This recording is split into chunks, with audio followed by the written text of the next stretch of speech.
That movie sucked. I kind of liked it. Movie Night Crew Network.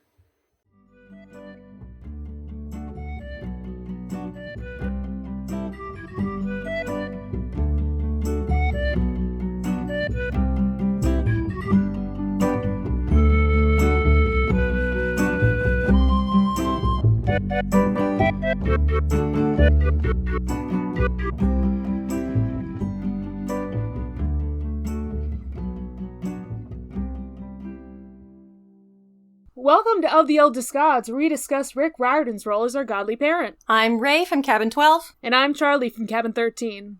And I'm Haley from Cabin 6. Whoa! Hi! Haley's back for more queer stuff. Hi, guys! Gay shit, gay shit, gay shit. Shit.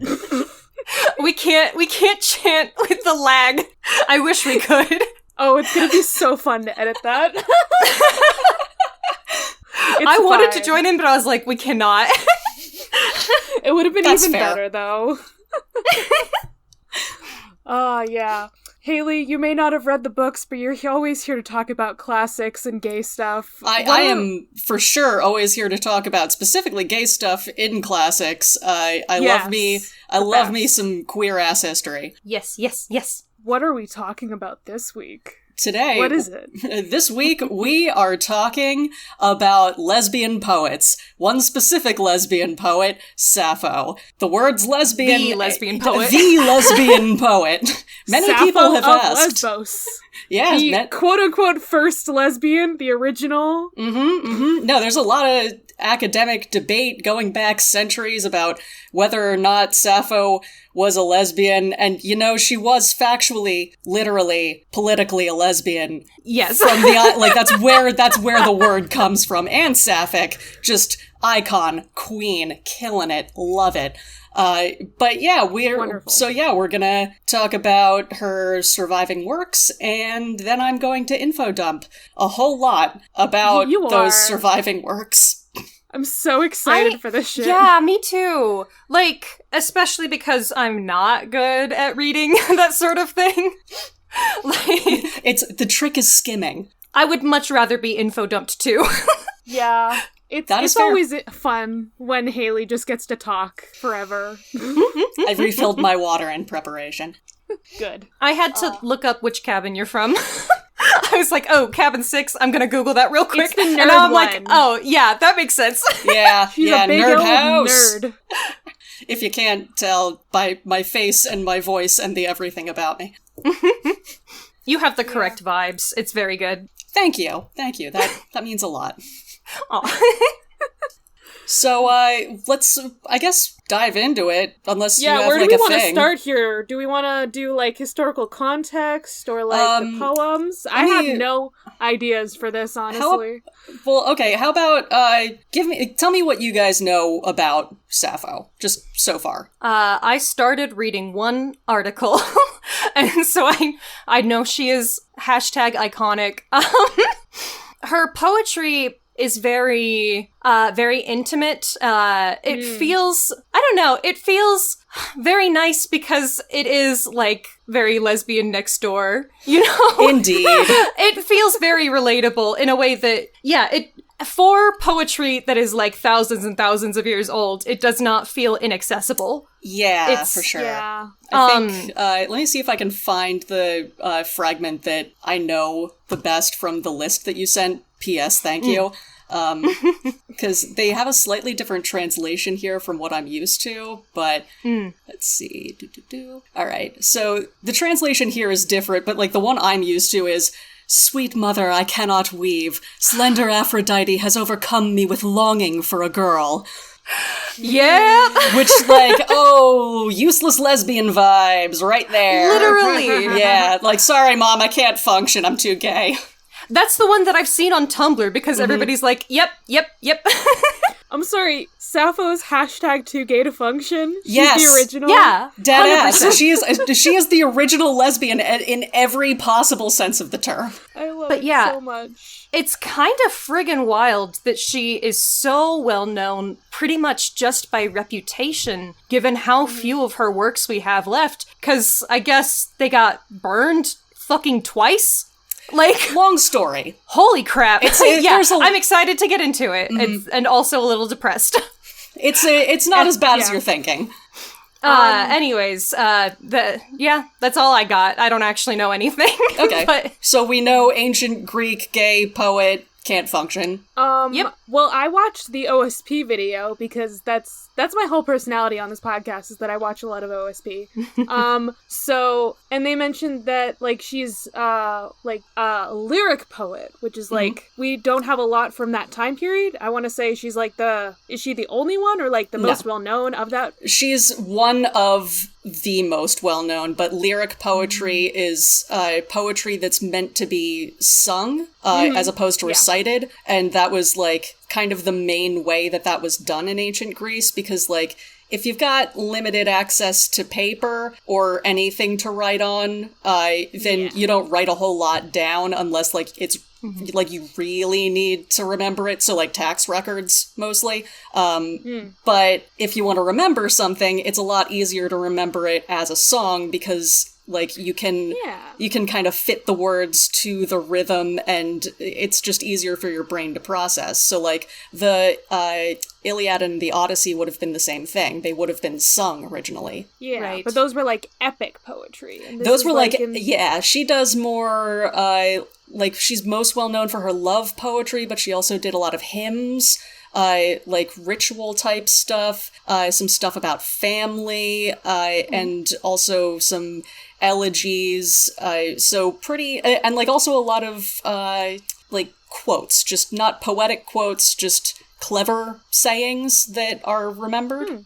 So in a modern context, would we call these just songs, or is that not quite? I mean, it's, in a modern context, yeah, pretty much. Like, it's, what's the difference between a poem that you sing and a song with words that rhyme right. that you sing?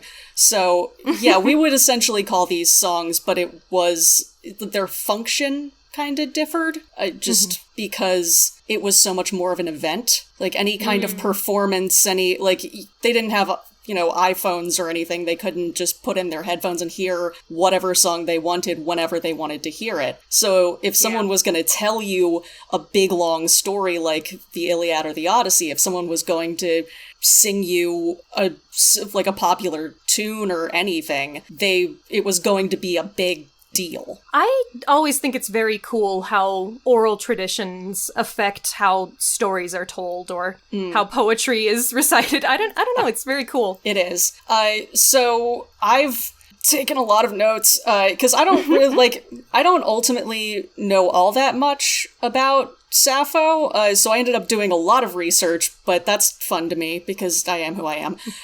So I've kind of got things organized as, like, early sources and records, like how we know what we know so far, how her art, like, her artistic legacy, and, like, her style that she wrote in, a couple examinations of her surviving works, and then finally a discussion about her sexuality. So, thanks for doing all the work for our podcast. Like I said, this is fun to me. I almost miss school, almost. So in terms of how we know what we know, the body of knowledge regarding Sappho's life and her work and who she was in general, just the whole corpus of knowledge that we have is known as a testimonia. And it's just ancient, like, there's a lot of testimonia for a lot of different figures. Like, we have testimonia for Homer, we have testimonia for Plato, and it's basically just everything that has been passed down one way or another, it doesn't matter how, that we still have. So some of it might be accurate, some of it might have been garbled over time.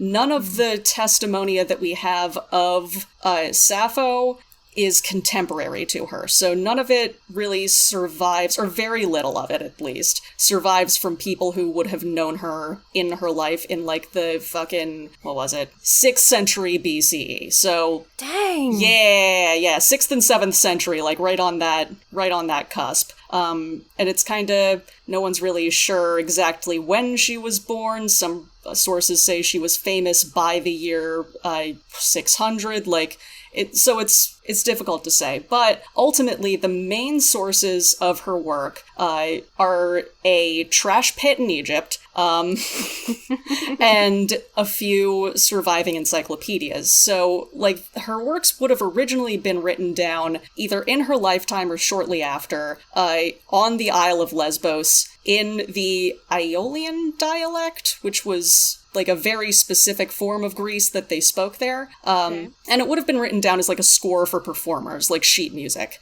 essentially. Around the 5th century, so 100-odd years after her death, Athenian scholars started publishing collections of lesbian lyric poetry, because there were, Lesbos was, the poetry place.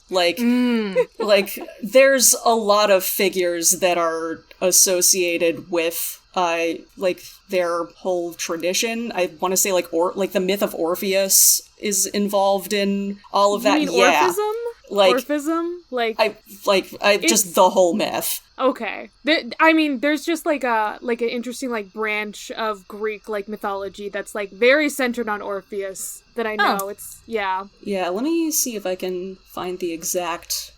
I think it's in the artistic legacy section. You were talking about where we find them mostly. I did start reading the article about those most recent ones that they found in a mummy's wrappings. There's a lot of controversy. Ooh. There's so much controversy. Boy. Oh my god, the provenance of that fragment is a mess! We'll get into it. I just wish I fucking find this one line. God, wouldn't you want to be buried with, some gay poetry, though? Yeah. Oh, totally. Yeah, okay, so, Lesbos was associated with poetry and music in general through the mythical Orpheus, Orion, 7th century poet, Trepander, who's considered the father of Greek music. So, there is a long-standing literary tradition that she was, that predated her, that she was ultimately a part of. So, after, so her works survived in these Athenian collections, along with several others. I do think that it's funny that you can talk about collections of lesbian poetry and that can have a very different meaning depending on what you're talking about. Well, she was partly part of the aristocracy, so the whole time I'm reading, the Wikipedia page, it keeps making references to the lesbian aristocracy, and I'm just sitting here. Oh my god, wait. I want to be lesbian aristocracy. God, I want this, I want a story of, this world where, the lesbian aristocracy exists. Yeah. Right? I want to see these lesbian aristocrats. I need it. No, I think it would be great. You could make it about Sappho, because she apparently had, a whole group of, a lot of her work is supposed to have been performed for small, intimate groups of friends, and, that context kind of colors friends? How they're read. Friends or friends, you never know. I love that. I know. That has such vibes. Just chilling with the ladies and girls, I wrote another one. Ooh, babe, lay it on us. When you have a specific Discord group that you can spend, smutty fanfiction to. Mm-hmm. Yeah. You know what I mean? Yeah, no, some things transcend time and technology and culture. Just, yeah, it truly. I wonder if, the Greek lesbians were also, besties with their exes, too. I want to know how many of them in that group were yeah. I still love you, Sappho. It's okay, girl. It's okay. I wish you every happiness.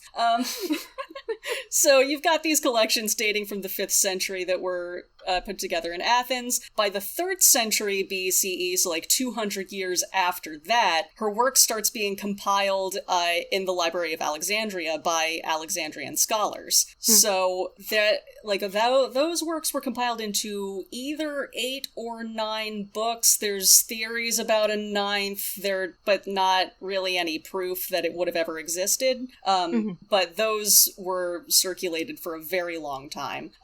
And so like, what we have mostly survived from those papyrus records. And a lot of those papyrus records were found in the, I'm gonna try to get this right, Oxyrhynchus? Oxyrhynchus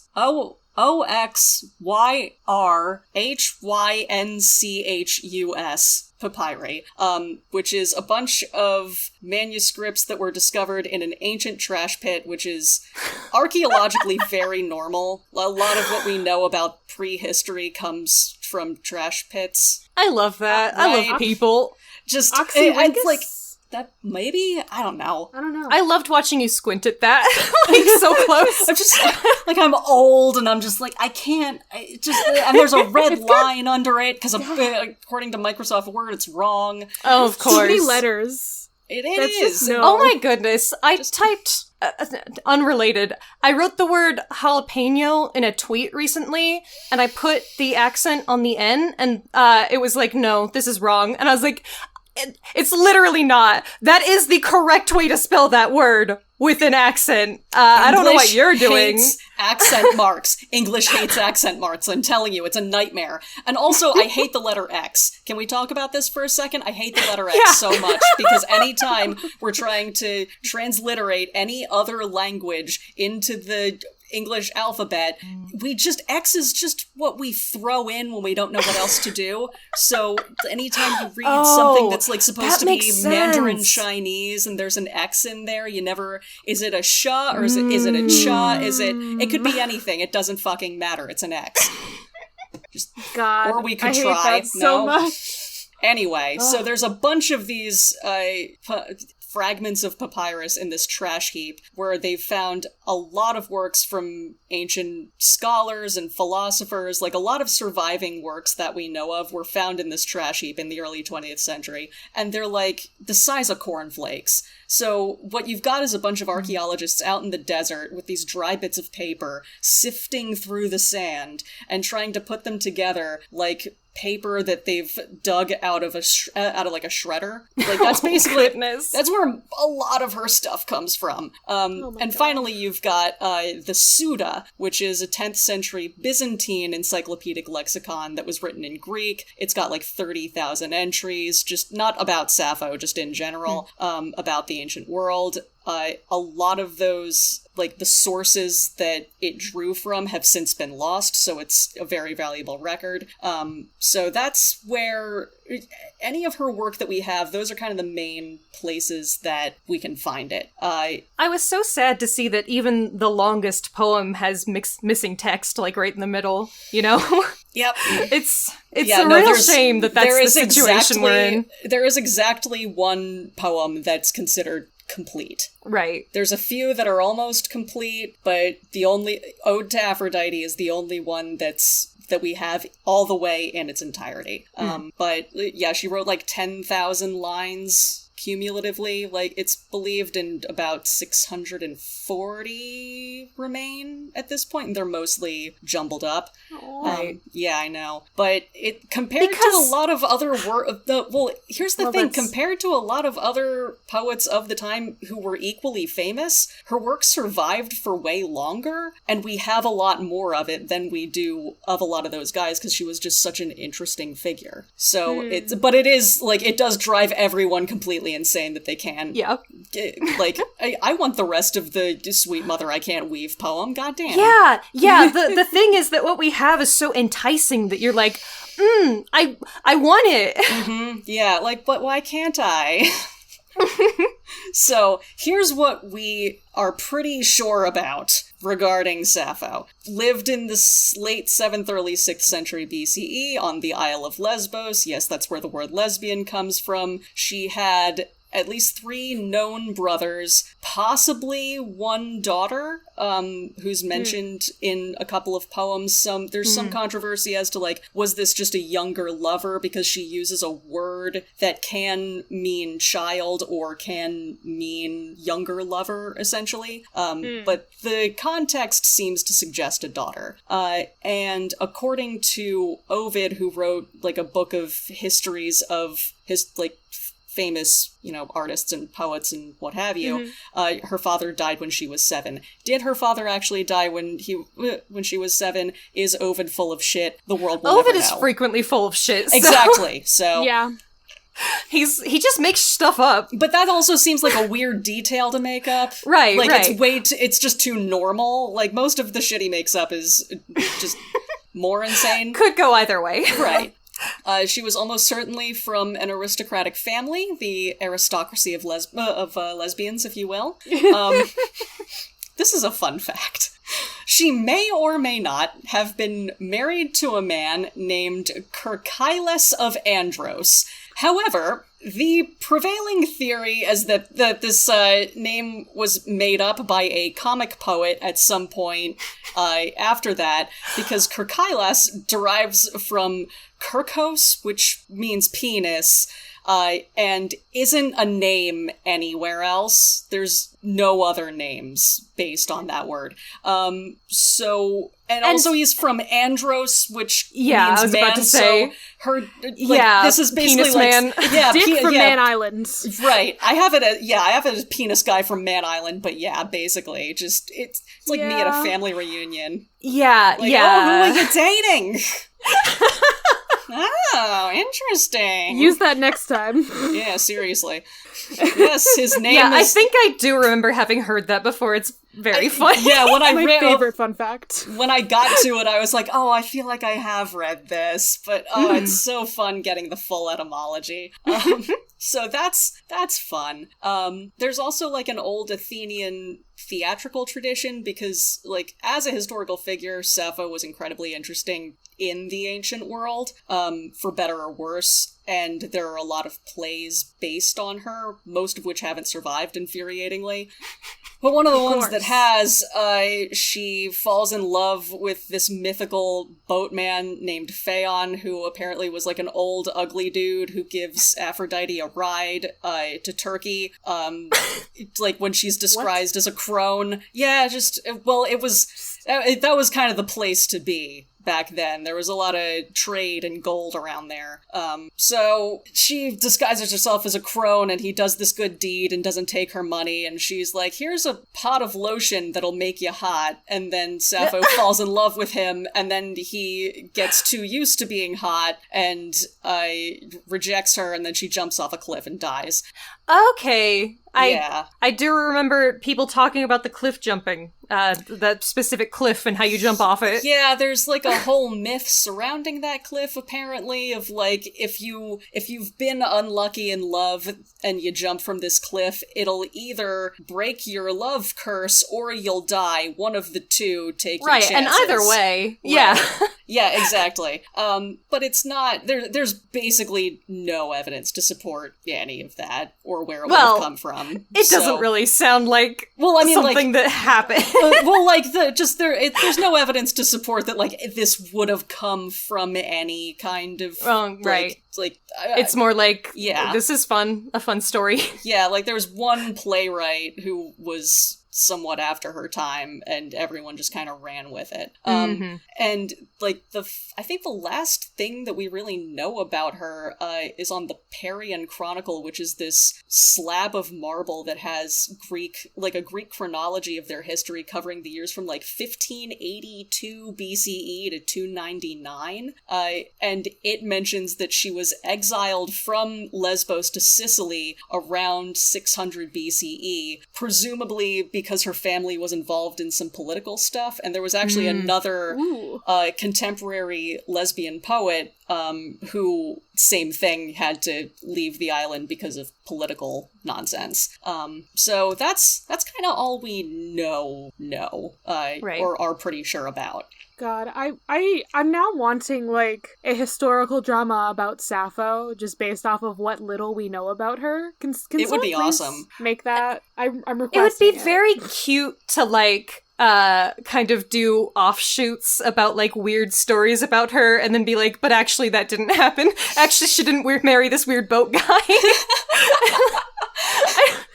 It just have a very disclaimer, like at the beginning of the show, like, none of this is actually factual. We're just having fun here. Like, Yeah, it's really, there's a lot of leeway here. You can... Yeah. You've got a lot of gaps to fill in. So in terms of like how she's remembered like in the historical record, she was very highly revered by later Greek poets.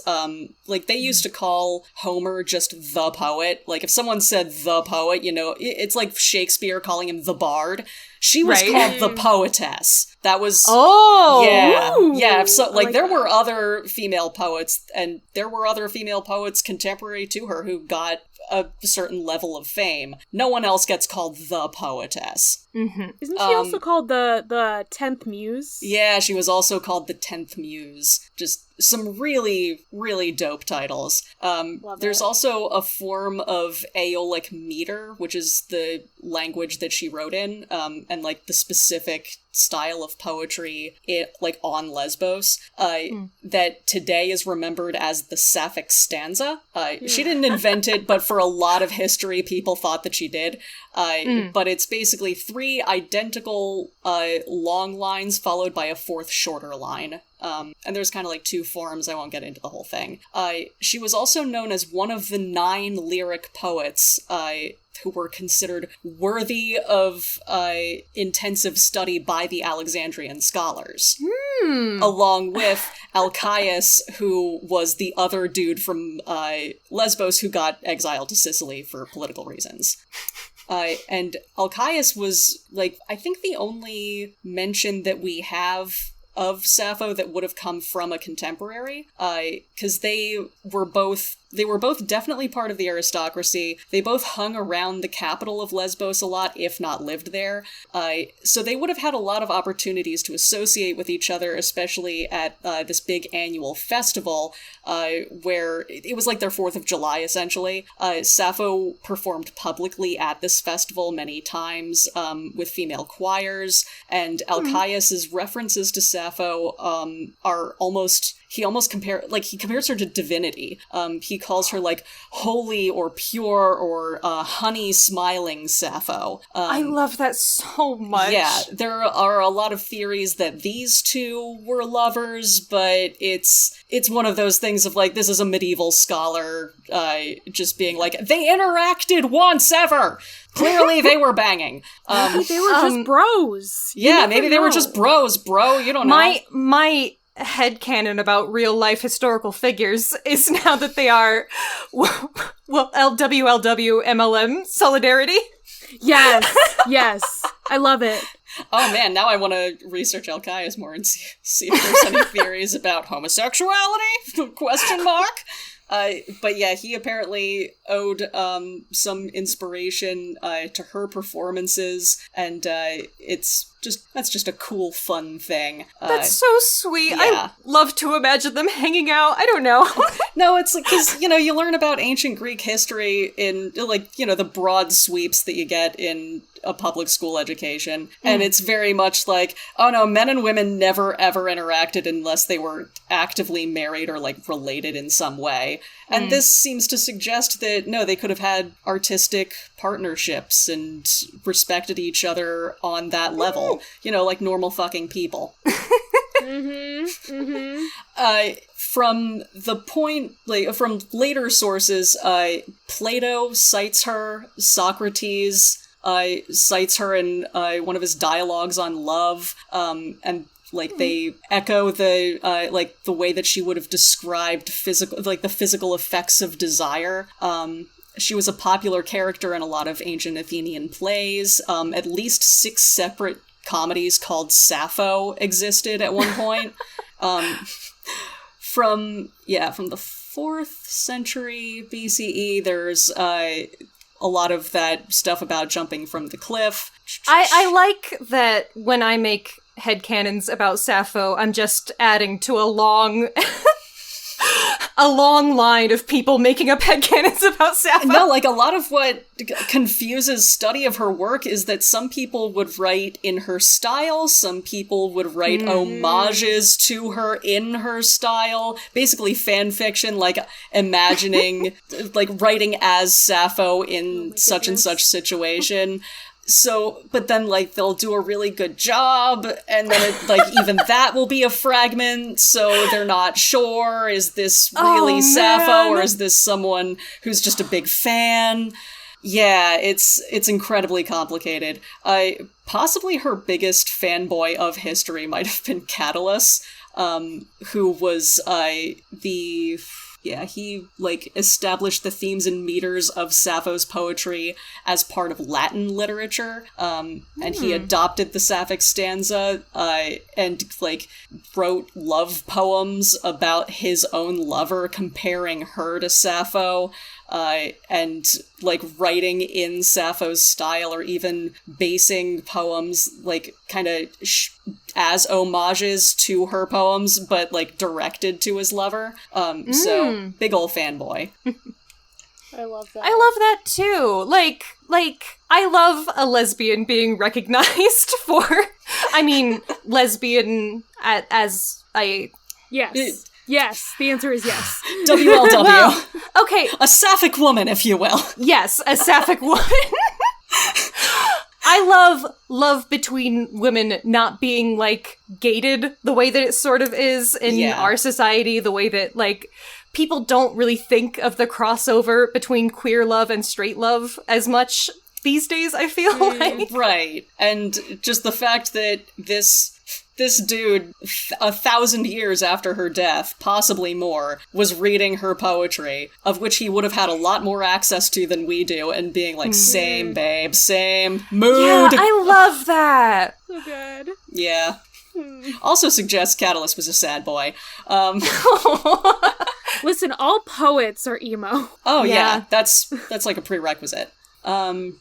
So, as we went over before, she was part of a long-standing pre-existing tradition on Lesbos, incredibly famous for its music and poetry. Her work includes some of the earliest, despite being part of this long tradition, she did have, certain innovations to the style, and one of them was, she's one of the earliest Greek poets to adopt the lyric I. Homer would have written as a narrator. He's a conduit of the divine muse, and he's imparting this story to you that he has nothing to do with.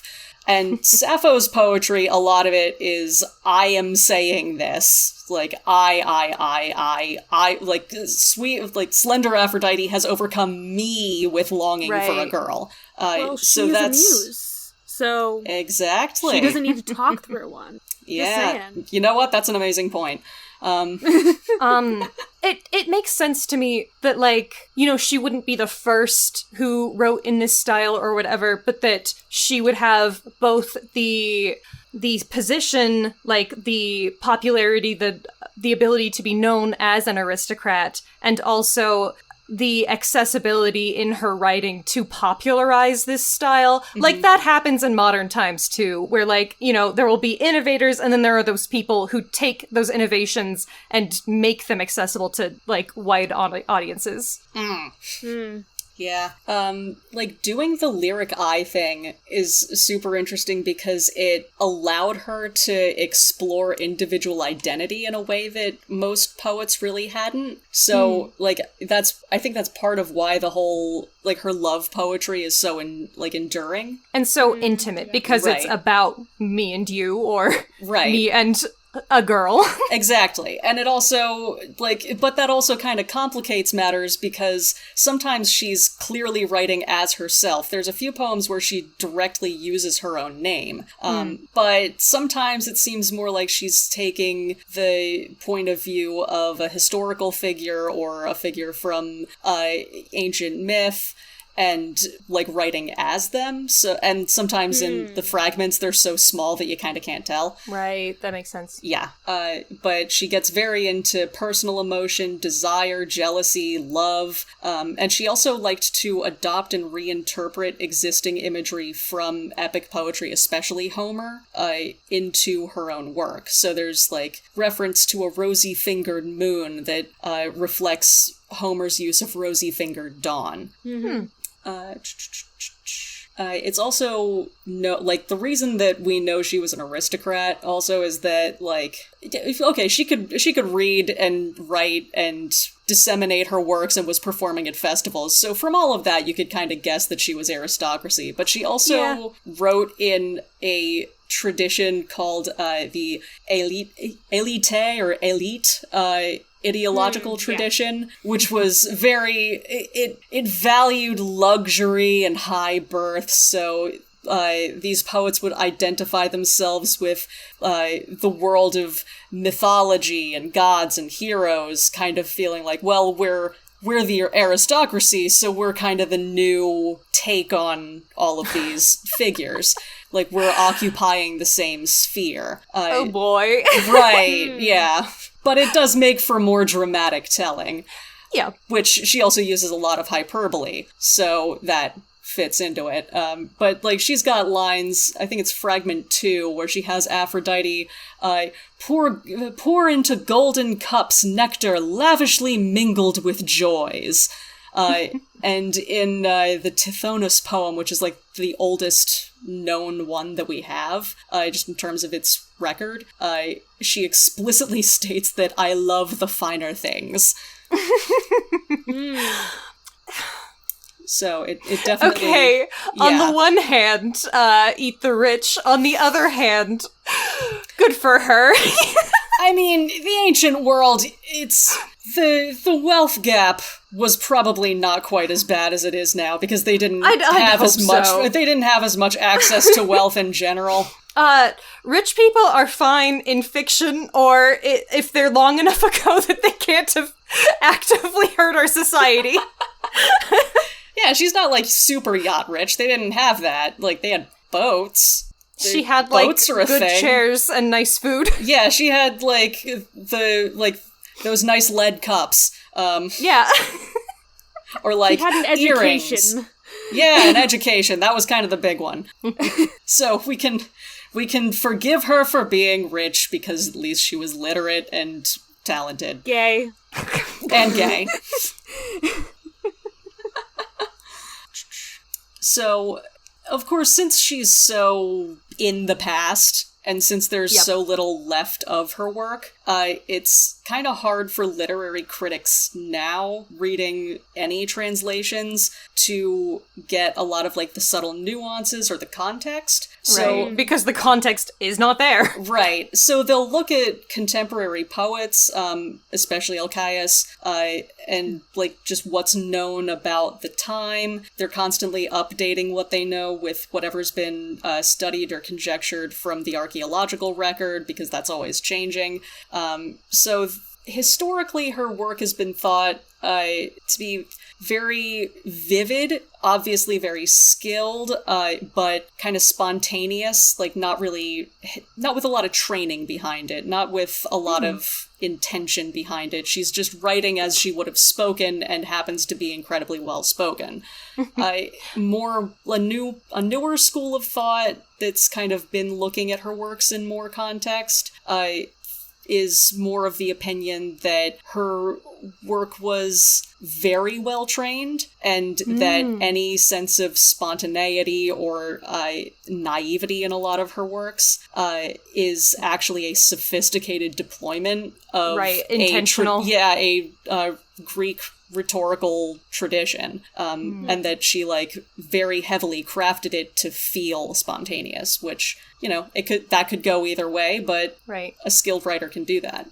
So, your first description reminds me of Emily Dickinson, where it's just this is all of my deeply personal thoughts, and none of it has anything to do with what the rest of you are doing.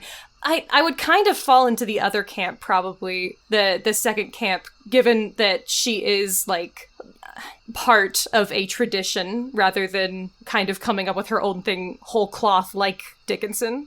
Right. Yeah, I'm kind of inclined that way myself. Sorry, but also my brain just thought Emily Dickinson. There is literally a show about her. There needs to be a similar vibe show about. Yeah.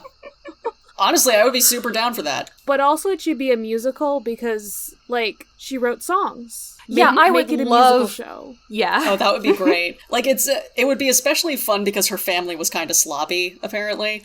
Just based on what we know. Like, Oh my goodness, I want this so bad. So, we were talking earlier about the most recently discovered fragment of her work was in 2014. They're always finding new stuff, one way or another.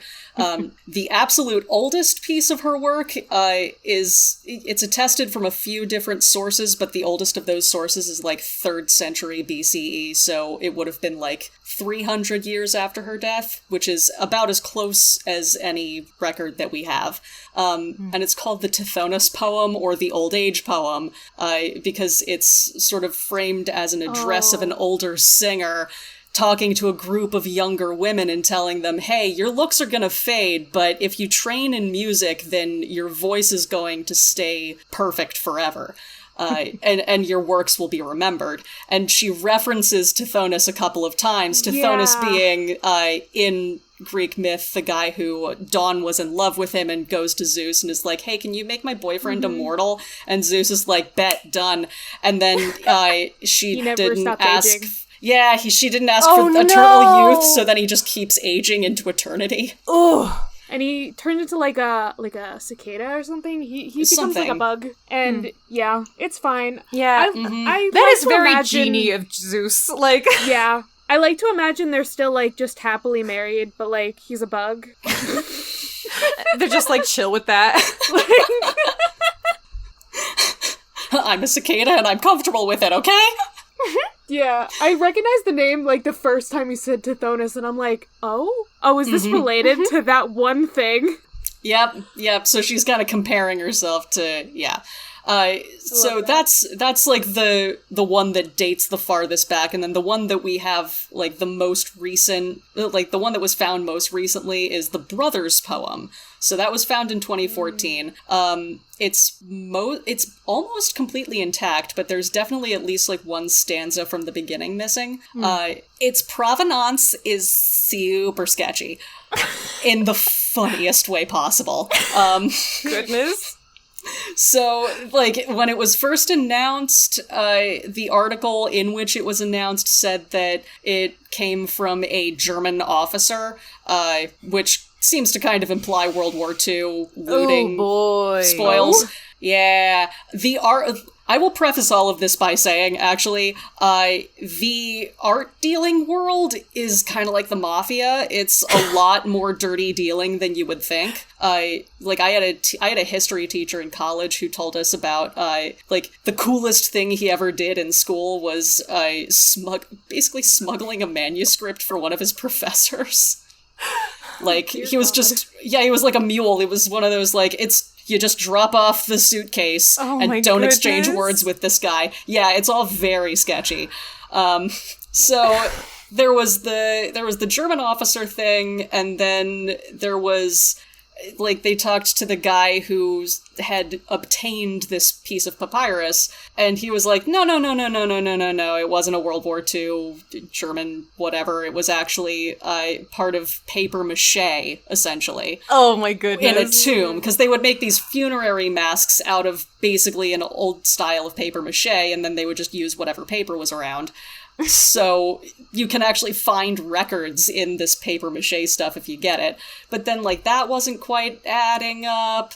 And then there was a Turkish collector who came forward to be like, oh yeah, no, my family's had it for at least a century, and I just sold it to this dude.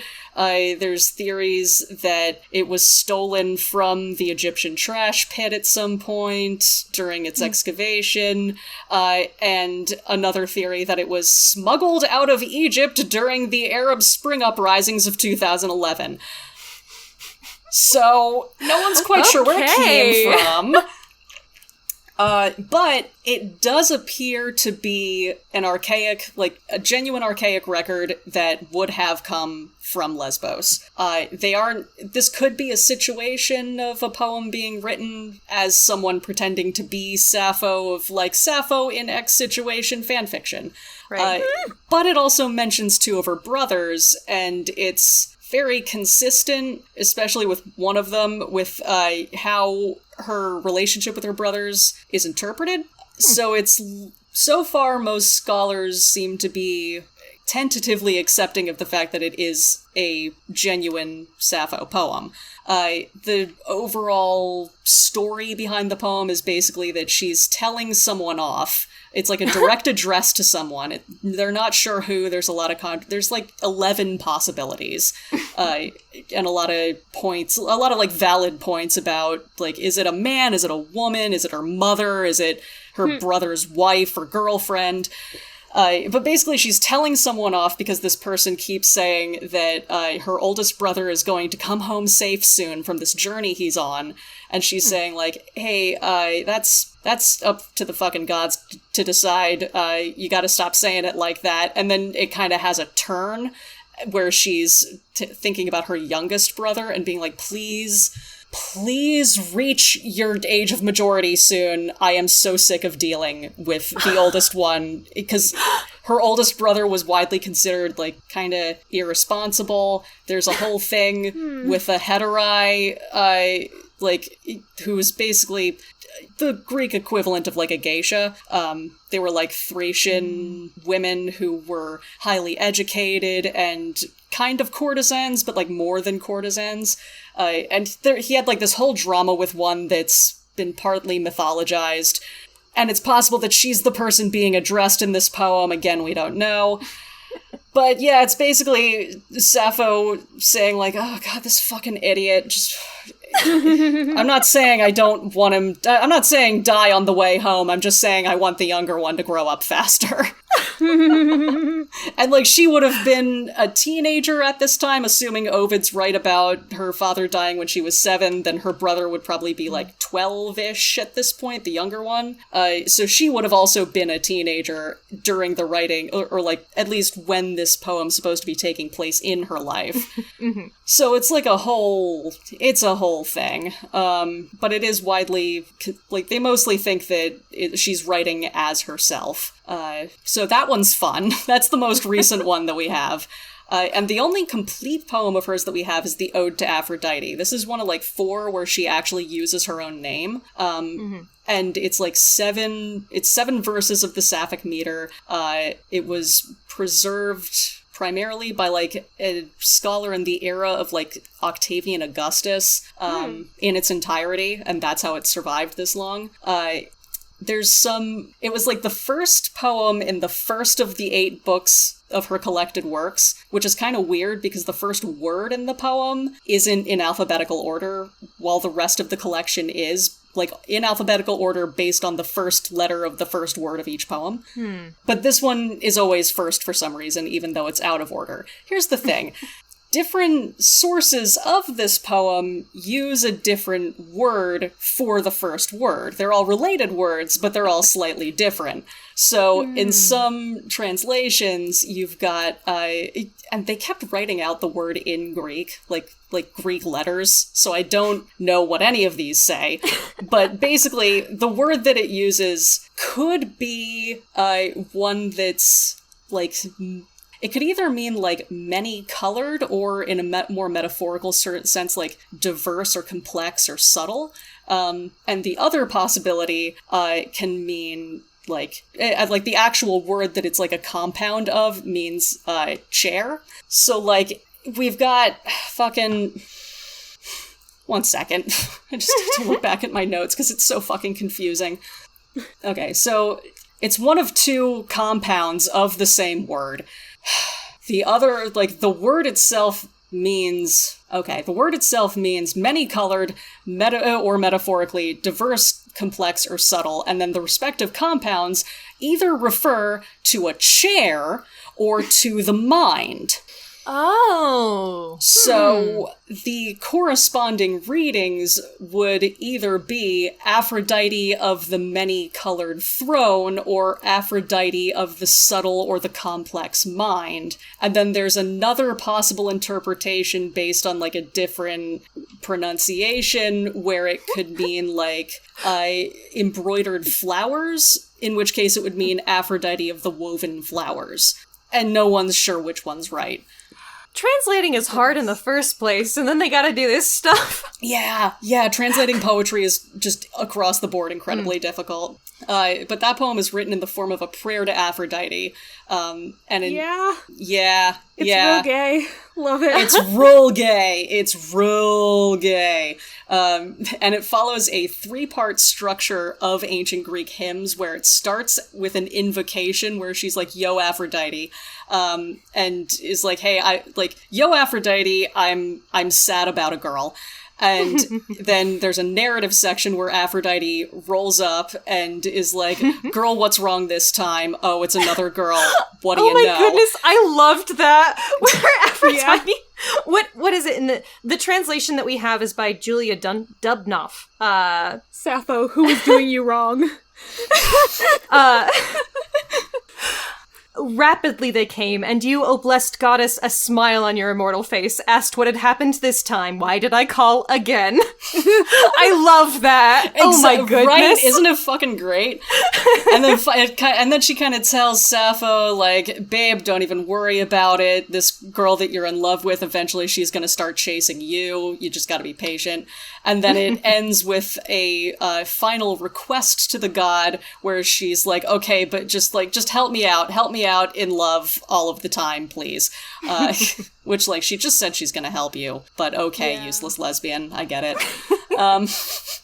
In this Sappho historical drama, she's just gonna be buds with Aphrodite. Like, she's just, that's just her homegirl. Like, just, hey, I need another girl to, like, fall in love with me. Can you help me out? I'm sad. I'm sad. I really do love the phrasing of, like, what is it this time?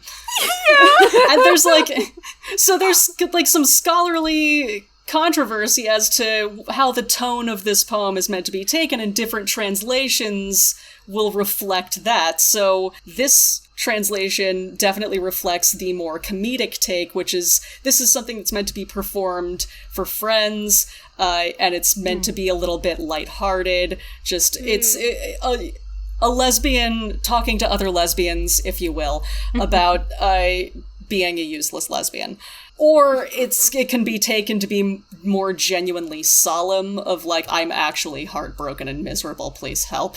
But I really like the funnier version, because it feels more, the funny version feels right to me somehow. Yeah. Yeah. So those are kind of the 3 big ones that I touched on, because they're the ones that are of note and have the most kind of known about them, or the most to work with. Right. But a lot of her works are like a couple stanzas, some of them are almost complete, and then there'll be something infuriating missing. Some of them are one word. Like I said, the trash pit in Egypt, they're finding pieces of paper the size of cornflakes, so they're doing what they can.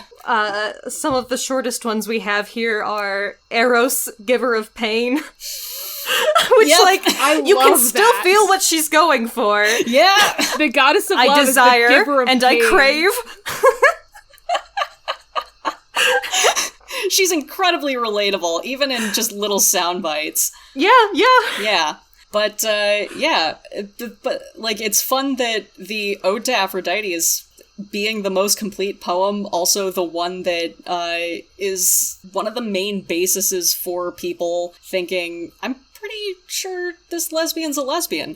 Because again, you're dealing with translations, so like gendered words don't always have the same contexts in other languages. The gender roles and relationships don't always have the same context in other cultures, so there's a lot to talk about there. But in the Ode to Aphrodite, this is one of the ones where she refers to herself by name, so it's definitely Sappho herself, and she's using a word that is distinctly feminine. So, like, that reading is currently standard, and it was first suggested in, like, 1835 by this guy, Theodor Bergic, who's, I definitely didn't pronounce that right, but he's a German philologist, so, like, a ancient language studier. But it wasn't really accepted until, like, the 1960s that, no, in a lot of these poems, Sappho is for sure talking about ladies. So, let's get in to the sexuality thing. Here's what I've got. So right. Sappho's Complex. Sappho's poetry was admired in the ancient world. Her character as a person wasn't always quite as well regarded. Oh boy. A lot of the ancient Romans thought of her as being either just extremely lustful or homosexual too. Like, they were like, if she's not gay, she's at least horny, and we can't be having that. And boy howdy, read Sappho's fragments, they're horny. Yeah.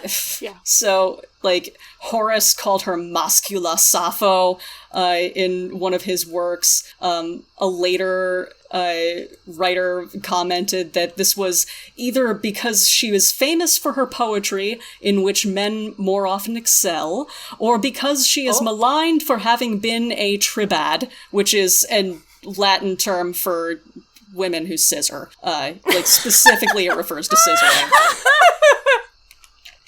Amazing. Had to look that up.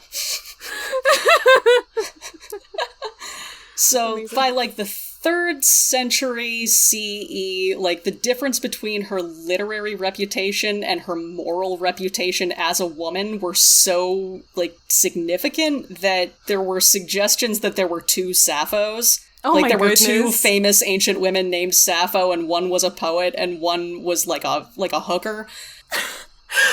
Yeah. The problem is that her poetry is so good because she's gay and horny. You cannot separate the two. Exactly. Unless you're an ancient Roman and don't think that women get horny. So that's the first bit of fuckery. That's kind of where that... I mean, it definitely started with the Athenians and those plays, I guarantee it, but this is where it starts getting into the historical record. So, like, despite there is, like, a long-standing belief that kind of comes out of the Renaissance that most of her work was destroyed by the church in the medieval period, like in big public burnings, for their supposed immorality. There's not really a whole lot of records to support that specific view, and kind of the more likely culprits would have been linguistics and paper access, because, again, she was writing in the Aeolian dialect, which was a lesser-known Greek dialect, and by the time you get to, like, the medieval period and, like, the late Roman period, Greek was widely spoken, but we're talking Attic Greek, which was mainland Greek, not that weird lesbian island shit. So you would have these very learned scholars reading the ancient poets, and they get to Sappho, and it's basically unintelligible because it's not the Greek they're used to. Right? But, like, it's not like now where if it's like, oh, well, it's a different dialect, I shouldn't malign that, I should go and educate myself about this other dialect. That's not an option here. Like, unless you want to go to Lesbos and learn that form of Greek. So, Right. as time goes by, papyrus falls out of fashion. Now, like, we don't have scrolls anymore. We have codices, which are, like, books, essentially. We're using parchment. This is sheepskin. So you gotta kill a whole ass sheep to get any. So it's not super sustainable. There's not a whole lot around. And if you're going to be recording anything, once again, what are you going to be recording? The stuff that you really, really, really need to remember, like taxes.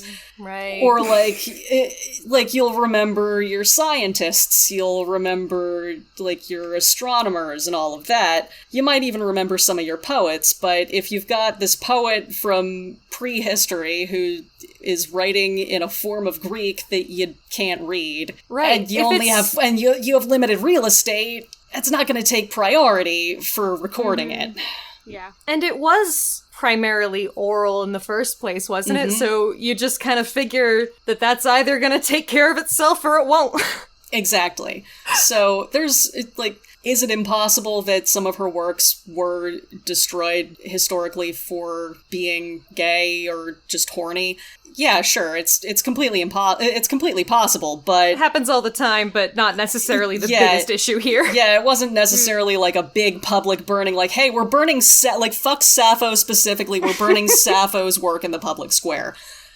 So, like, like I said, it's at the beginning of this recording. Like, it's not as bad as you go in thinking. Right. But it is very upsetting for us because we want more. She's cool. I want more sad gay poems. Right, but there's also evidence to support that her work would have survived, like, well into, like, the 7th century, which was longer than a lot of her contemporaries, a lot of other popular poets. And we still have quite a bit of it compared to a lot of those guys. Right. So it kind of came back to being, it was rediscovered in, like the 16th century. And this is where people start translating her work again, what they still have of it at this point. And this is where you start getting a lot of controversy over how it's translated. So the Ode to Aphrodite was translated by a guy called Ambrose Phillips in the 16th century. He was a poet and a politician and a scholar. He did speak Greek. But he's responsible for the English language translation, like the earliest one, of the Ode to Aphrodite, and he uses a male, he makes the subject of the poem male where it would have been female based on her language. And that interpretation persisted until well into the 20th century. Interestingly, Ambrose Phillips was widely hated by his contemporaries.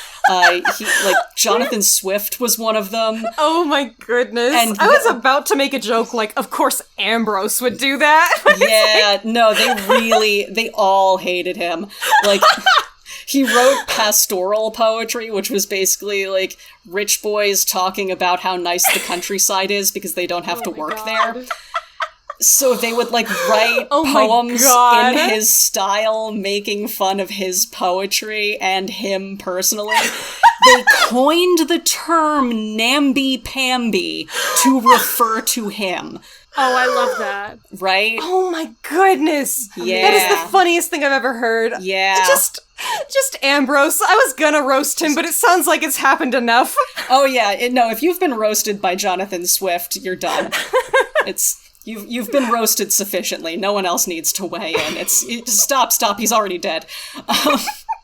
So you go forward a little bit more, you start getting more and more translations, and you've still got these scholars, they keep finding these feminine words in these poems in really weird contexts, and they can't account for it. Friedrich Gottlieb Welker in the 17th century is arguing that her feelings for other women are entirely idealistic and non-sensual. His student, this guy Karl Offrey Mueller, is agreeing with him. He reads Fragment 31, which is one of the gayer ones, and says, this is clearly nothing but a friendly affection. Meanwhile, in the 20th century, Glenn Most, who's a respected classicist, comments that, quote, "One wonders what language Sappho would have used to describe her feelings if they had been one of a sexual excitement, if this theory was correct, because damn Fragment 31 is horny." No, they're just gals being pals. I don't know what you're talking about. Like, just a couple of gals being pals. Imagine reading Sappho's poetry and saying it was non-sensual. It's the level of denial is really, really amazing. She's just the original, like, censored gay. I think that's the trueness. It's not that she's the original lesbian. She's the original censored gay person. She was such a trailblazer in so many areas, Like, let me see if I can find Fragment 31, because really, goddamn. I think it was in the list that we had. I just don't know if it would be called 31 Sappho and it wasn't 31. the right one. So. Yeah. It was right under the Aphrodite one page. Oh yeah, okay. And this is actually the one that Catullus based his love poem about his lover on. "He seems like the god's equal, the man, whoever he is, who takes his seat so close across from you and listens raptly to your lilting voice. The lovely laughter which, as it wafts by, sets the heart in my rib cage fluttering as soon as I glance at you a moment. I can't say a thing. And my tongue stiffens into silence, thin flames underneath my skin prickle and spark, a rush of blood booms in my ears, and then my eyes go dark, and sweat pours coldly over me, and all my body shakes, suddenly sallower than summer grass, and death I fear and feel is very near." Gals being pals! Just gals being pals. I love Haley just reading smut. Right? like, oh my goodness. Yeah. Like, okay, I don't want to brand myself in this way, but it reads like fan fiction. Like, when people are writing hyper intimate, like, that's how you describe arousal. Sappho just got to it first. She was just the first person who was like, you know what? I'm horny. Yeah. And everyone was like, damn. Honestly, okay. like, I'll tell on myself, too. I think that the fanfiction community, especially the queer fanfiction community, writes better romance than most published writers of romance. 100%. Yeah. I mean, if you want to read actual good horny stuff, you gotta look through Archive of Our Own. You know, I am absolutely convinced. I don't know if either of you have seen Our Flag Means Death yet. I haven't. I need to see it so bad. I'm guessing, like, I'm not giving you spoilers by telling you it's got some gay shit. Yeah. Okay. Figured that That out. was the first thing I heard about it. Based on the way, like, just the way the story unfolds and the way that specifically the love story unfolds, I am absolutely convinced that at least a few people in that writer's room have their background in fanfiction. Gay fanfiction, specifically. I'm so glad that style, because it is like a style that kind of arose in a specific community, and now I think is moving out as those people grow older and enter, like, professional writing spaces. And I think that's so exciting, because that style of storytelling really is, like, highly intimate and very relationship focused, and it's really exciting. I can't remember. It was some thread, you know? You can never find a thread once you've seen it. But someone was kind of discussing how I think it was a woman who was a lesbian, had never been in a relationship with a man, and someone was asking, how do you write a heterosexual relationship as well as you do? This might have actually been an article. I don't know. It's somewhere. Someone will call me out. But she's basically saying, like, I don't try to write, like, from the perspective of a man or anything like that. I just think about the things that I find attractive, the very specific things, instead of falling back on the accepted tropes, you know? Yeah. Like, heterosexual romance in art it's like shorthand. You don't even need to try. Exactly. It's like, gotten to the point where it's just boring because you're not saying anything anymore. You're just like, okay, well, we have this and this and this, and that means attraction. Yeah. Like, oh, my heart is beating fast and your eyes are good and I like your hair and you're sexy. Whereas, like, queer shit is like Sappho. Queer shit is like, and then my eyes went dark and I can't deal with this and I think I'm going to die. Cold and exactly. It's just more, I don't know, it's more free form. It's there's more to say, and that's part of why you look at Sappho. It's hard to believe that anyone would have read it as just gals being pals. It's like, oh, you've never met a woman, huh? Apparently not. Nope.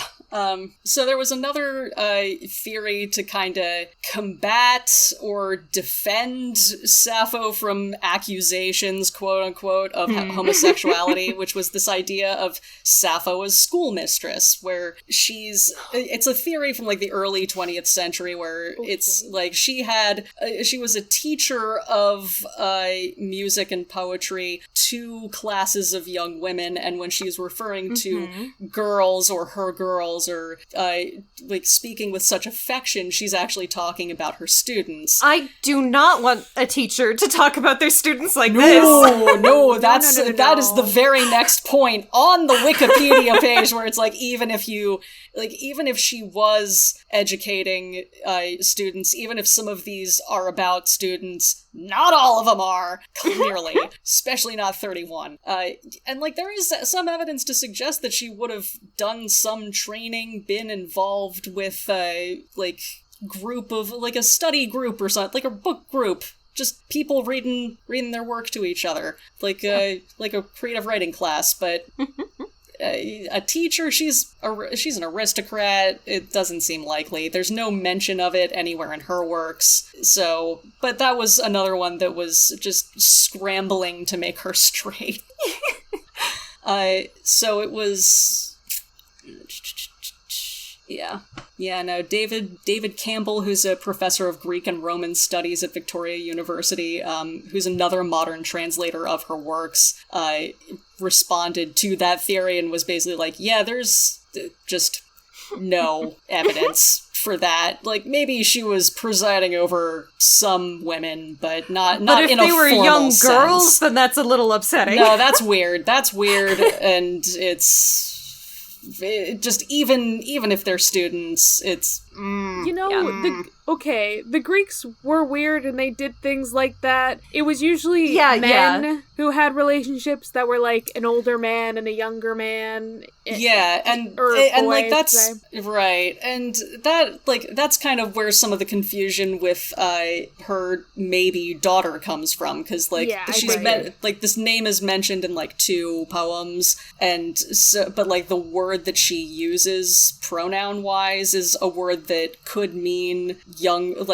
child or young woman, in the same sense that in a pederast Greek relationship, they would have referred to the younger party in similar terms. But it's also one of those things where the word could genuinely just mean child, and her phrasing, again, seems to suggest literally just her daughter. But it's also like 3 lines, so... Who knows? Who literally knows? But no, it's widely agreed that she was almost definitely for sure gay, at least, or like, gay by something, attracted to women, and had relationships with them. Yeah, sapphic. Sapphic. Mm-hmm. And that's why we like that term. So yeah, that's Sappho. We've gotten to the end of my 10 pages of notes. I love that. That was literally so much fun. Maybe I like history now. I like thinking about like how we really do know so little, but the reputation is legendary. Mm-hmm. Yeah. Just the fact, penis guy from Man Island, I can't. I'm sorry, Haley. Even if that's enough from her, it's just so funny. Is this not like as fun as like that My Immortal shit that you did, where it's just like we only have so much to go on here, but there's so much going on. You know, it wasn't a super different experience. Exactly. That's what I was thinking.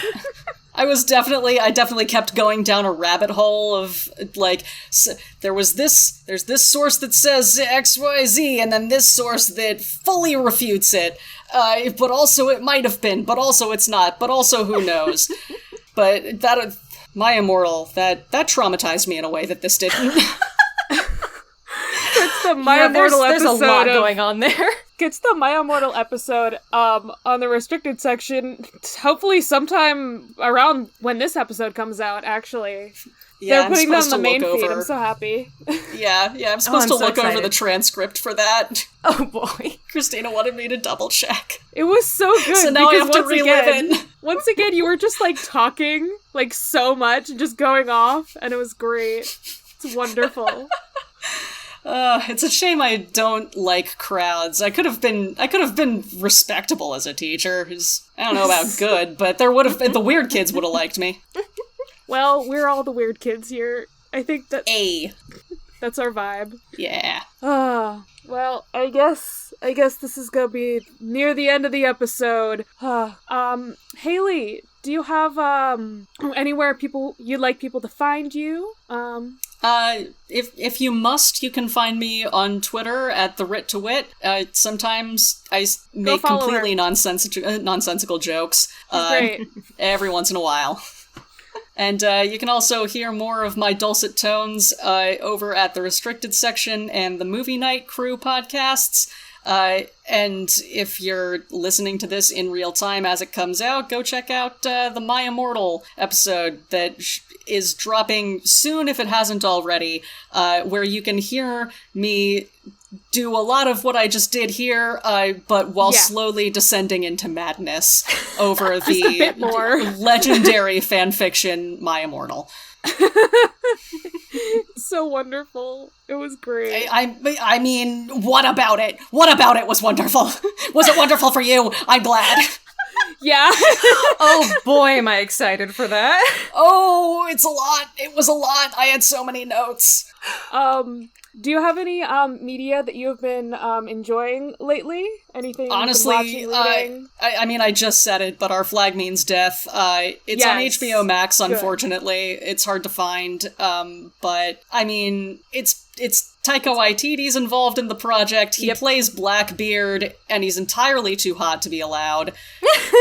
Everyone on that writing team is definitely a bisexual, just based on how they I love it. introduce his character. Like, we're talking Aragorn and the Prancing Pony vibes. Yeah, somebody, I get to that episode and my immediate thought was like, oh, somebody sat down in like a round table brainstorming thing, like, how do we introduce this character? What's the sexiest thing we can all think of?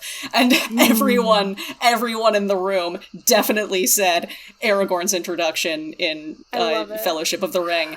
Oh my god, It's that I'm kind so of excited. vibe, but it's also like fun and silly. If you've seen Good Omens, which is based on the I was just yeah. about to say that, like, I just watched a couple episodes of Good Omens because one of my roommates never finished it.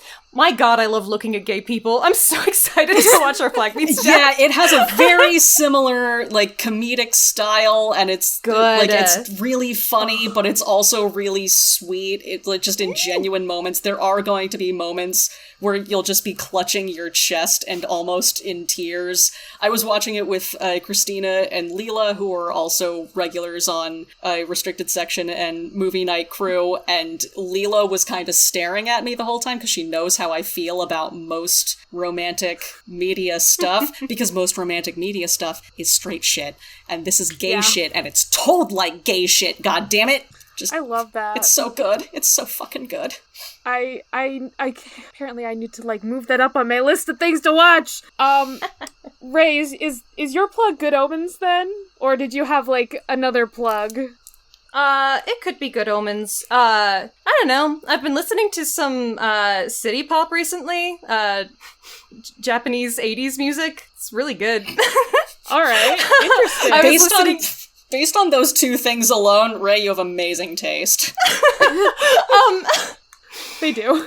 Did you ever watch Yu Yu Hakusho, that anime? I remember it. I didn't watch it all the way through, but my sister was so into it. But the opening song is like so good.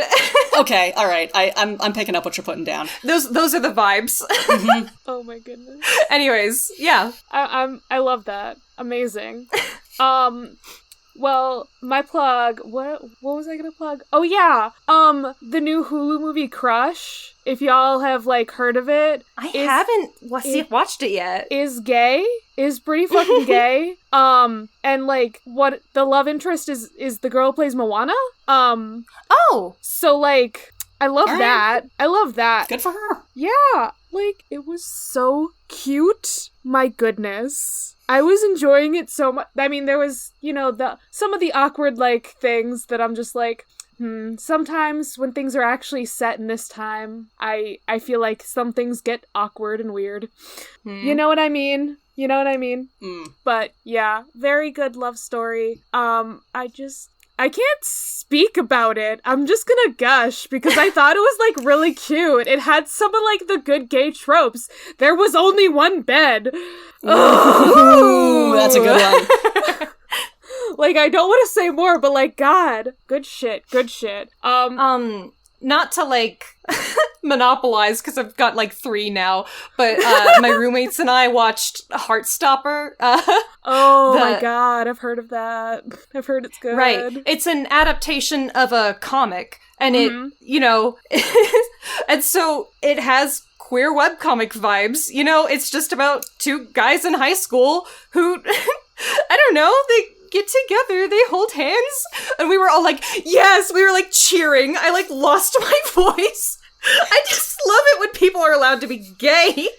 Did either of you ever see I Am Not Okay With This? Yes. I didn't watch it. I'm so mad there wasn't a season 2. I'm so grumpy because it ends on such a cliffhanger. Yes, But it's another one that's that it's sucks. based on a webcomic, and it also has those kind of based on a webcomic vibes and is also explicitly gay. Ooh. Yeah. I also just love that actress who's in it. Yeah. She was also in, like, an adaptation of, like, Nancy Drew that, like, nobody watched. But, like, that movie had a lot of gay vibes, too. Nancy Drew is, like, a gay skater girl. Was the vibe. That might be the one I see it. that Teddy always watches. That's, like, one of their comfort movies. I in my queer server, I was like, hey y'all, we're gonna watch this movie, and like that was the vibes. I watched it, I think, with like my other friend Ray, and who else was there? There were other people there.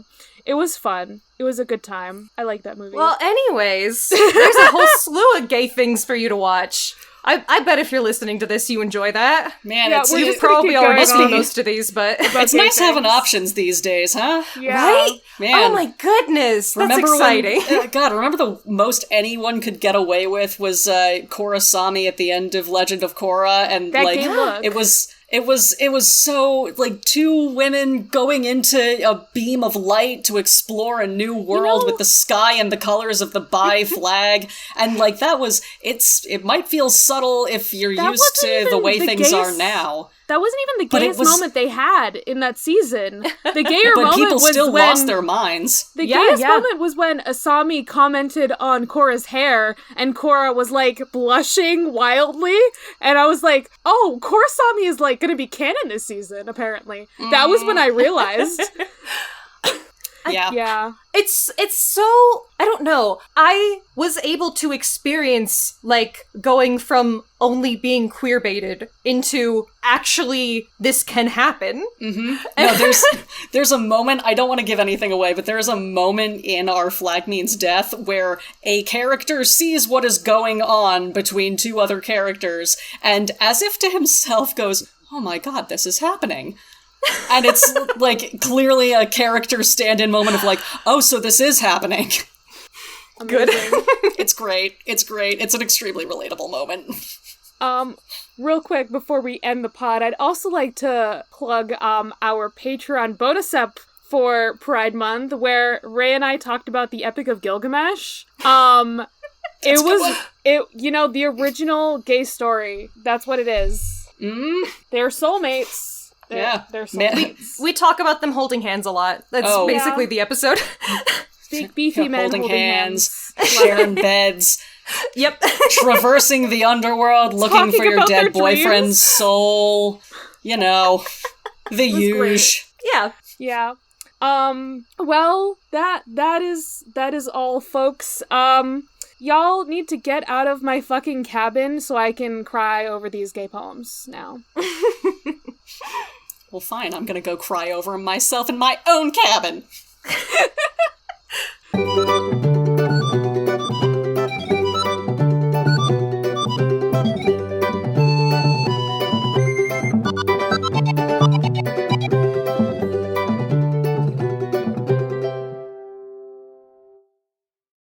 You can follow the podcast socials at Of the Eldest Gods Pod on Instagram and at Of the Eldest Gods on Twitter. You can send an Iris message to us through oftheeldestgodspod@gmail.com. If you'd like to support us financially, go to patreon.com/oftheeldestgods. By becoming a patron, you can join the Movie Night Crew Network server, where you get to chat with us and hear some no-context spoilers about episodes we are recording. I personally recommend the $5 tier, where you get access to Against All Odds, our bonus show where we talk about basically anything vaguely related to mythology, Percy Jackson, or whatever we like. We also have a merch store on TeePublic, where all our designs are made by Charlie. Or if you cannot support us financially, please give us a review on iTunes and rate us on Spotify to help others know how much you love this podcast. You can follow me, Ray, at HeyHeyRay on Twitter. I also have another podcast called Barbie Movie Slap, where my co-host Ted and I talk about the Barbie cinematic universe. You can check out that podcast Twitter at Barbie Slaps. You can follow me, Charlie, at GreenPixie12 on most platforms, but on Twitter, I'm at GreenPixie123, which I'm totally not salty about. I also have an art Instagram that I sometimes use at GreenPixieDraws. I sometimes do the YouTube thing on my channel, Charlie Mac, that's That's M-A-C-K. And I also have another podcast on the network called Fandoms Gone Wrong, where my mom and I talk about movies, TV shows, books, whatever other fandoms we enjoy. You can find that on all the major podcasting apps. Our music was written by Isabel Strauss-Riggs and recorded and edited by Ian M. Riggs. You can find Izzy at Kane_I, that's I as in the body part, on Instagram and Twitter. She also currently makes video essays on the YouTube channel Kane I. Feel free to message her about making music for your project or editing your podcast. Of the Eldest Gods is proud to be part of the Movie Night Crew Network, which features great podcasts like My Cabbages, an Avatar podcast that follows the true hero of the Avatar The Last Airbender series, the Cabbage Cart Guy. Coffee, tea, honor, cabbage. Long ago, the four elements lived in harmony. Then, shit went totally cray when the Avatar attacked. Only the Cabbage Man, merchant of fine cruciferous vegetables, could stand against his trolling. But when the world needed some dank veg, he vanished. 10 years have passed, and my partner and I have started a new podcast. My Cabbages! An Avatar podcast. A weekly show about Avatar The Last Airbender. Whether it's Sokka's new line of cologne... Hey, look at you, sitting there on a seal. Well, now look back at me. I'm on an even bigger seal. Now look away. D&D related antics. You have to make an acrobatics check for that, and Aang just, unzips his pants and whips out his D20s. He's just like, I got this. Or randomly breaking into song. Go bending waterfall. We'll stumble our way through the greatest show ever made, one episode at a time. You can reach us at CabbageCast, which is our Twitter, or subscribe wherever you catch pod. Rotten cabbages? What kind of slum do you think this is? Of the Eldest Gods is based on the series by Rick Riordan. Right now we are discussing Percy Jackson and the Olympians. Remember to follow us on your favorite podcatcher and meet us back here every Thursday.